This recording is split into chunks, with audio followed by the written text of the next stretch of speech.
We have been running away from our home according to the orders received from our government in Warsaw. Millions of people have been running to one direction. So many dead on the road, dying, the traffic jam, the confusion, terrible to describe. We have been running to Kovno. My brother Isaac walked with me, Uncle Aaron and Uncle Elias. We get separated on the road. I stayed with my brother in Kovno a few weeks, and over there I met my Uncle Shamek, my mother's brother. We stayed in the city a short time. We get homesick and we decided to go back to our city. I will never forget the moment at night when we had been crossing the river Bug. We had to pay money to get back. A German soldier was standing, he was asking us why we are going back.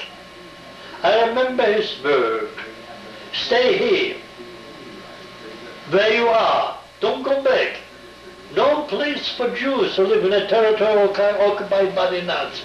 He have been spoken in German. This was the word spoken by a German soldier. He was in the early 60s. We did not believe him. How you can believe in the terrible things what the Nazis have been doing to us? Sometimes I by myself wonder how I lived through and survived the hell which I was going on through 6 long years. We came back to the city of Raven in the end of September. At this time, a German lived in our home. By the order of the Nazis, my parents, because they have been Jewish, have to vacant a large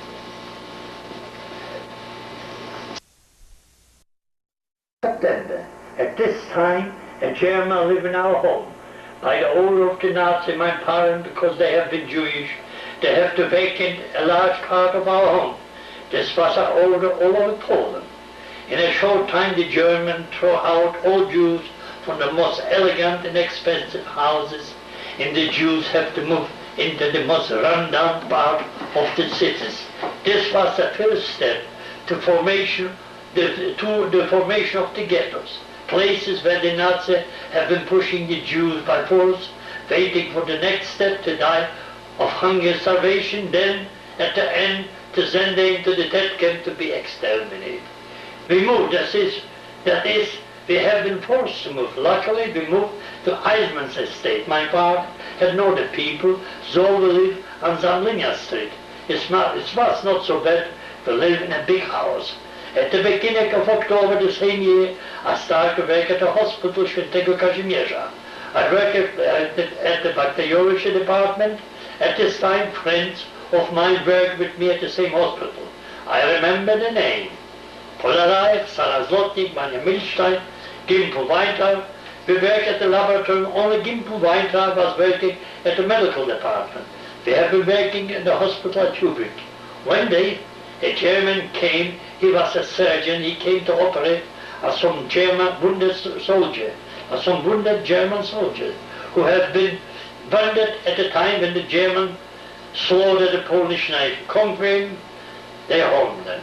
This was the first time when I by myself experienced what is this to be Jewish under Nazi law. In this moment I remember what happened. I with my friends have been walking at the main corridor at the hospital at lunch hours, when the doctor with our director of the hospital was passing. He looked at us, turning to the director asking, I remember his word, loud in German, was machen die Juden hier? What the Jews are doing here. I had no word what we have to look for. In a few minutes the director called us in the office. He said to us that we have to leave this hospital. Jews could not work in a hospital.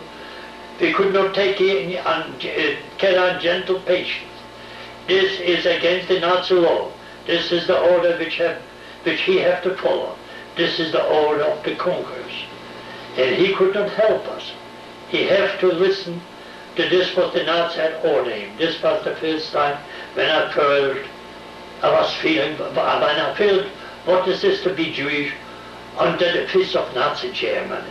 This have been the new order of the leaders of the Nazi Germany. This was my first time when I came across the Nuremberg law.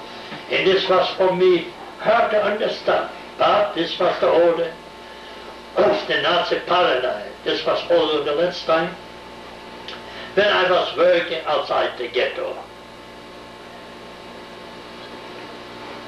At the beginning, the Germans have been moving us from one part of the city to another, till they form a ghetto in our city. I work at the beginning under the supervision of Professor Boltzmann. Sometime in the evening, we used to teach our children. At this time, all schools for Jewish children have been closed, but this was only for a short time. We stopped this activity. It was too dangerous. I was working a short time with Professor Boltzmann. In the meantime, we have to move out from the Eismann's place. We have to move out of Balova Street.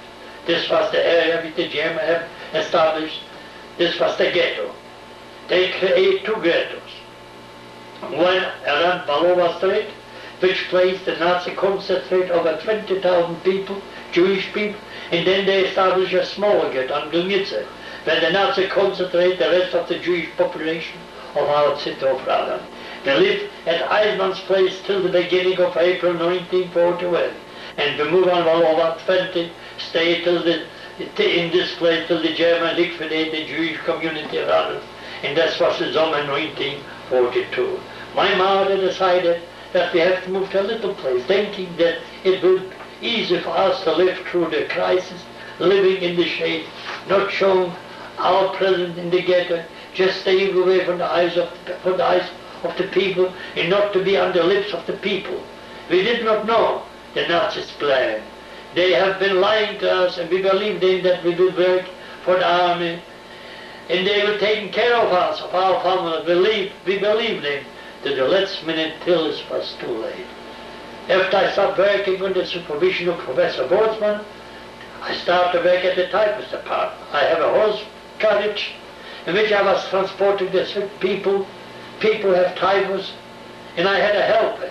His name Eisenberg. Both of us, we used to take the sick people out from the ghetto to the hospital, which was located on Warszawska Street outside the ghetto, about 2 kilometers across from the Koszary. This is the place where the 72 Brigade of the Polish Army used to live before the war. First, when someone was sick, he had been taken to an ambulatorium. The German converted a little shul in our city to a location place for the sick people. They stay in this place a few days. After this, we have to transport them out from the ghetto to the quarantine place of co-hospital, which I recall before. We used to drive the sick people early in the morning, about 8 o'clock. As we left the ghetto, we have ordered the drivers not to make a stop. The German Verkehrspolice have known our route, and they did not stop us. And we have been driving fast. I remember one day I was sick, and I stayed home. My helper took some sick people. He took them to the hospital, but on the way back to the ghetto, he made a stop, bought some meat from Polish people. He put the meat under the seat where he was sitting, covered meat with a blanket, drove to the gate of the ghetto. I don't know if this was a setup. At the ghetto, the SS had been waiting for him. They dragged him down, told him to take out the meat from under the seat. When he took the meat out, down on the ground, the SS told him to bend down, and they shot him on the place. After they shot him, they turned around to the Jewish police and told them to bring a sack. They ordered the police to put the meat in the body in. Then they ordered that the sack be taken to Pence Garden and to bury it. This was the end of my job. No more transportation of the sick from the ghetto. I started to work at the disinfection department in the ghetto. I have been in charge of a warehouse full of sulfur. We used the sulfur to disinfect houses in the ghetto. This was the way the SS ordered us to fight the typhus. I worked here with a young boy, his name Jacek Wisnicki. He was a protege from the president of our community. And he had been working, helping me. It was not hard work. It was a game to make money for me and for the people who have been working in this department. Here how this worked. The Jewish police have an order from the SS to start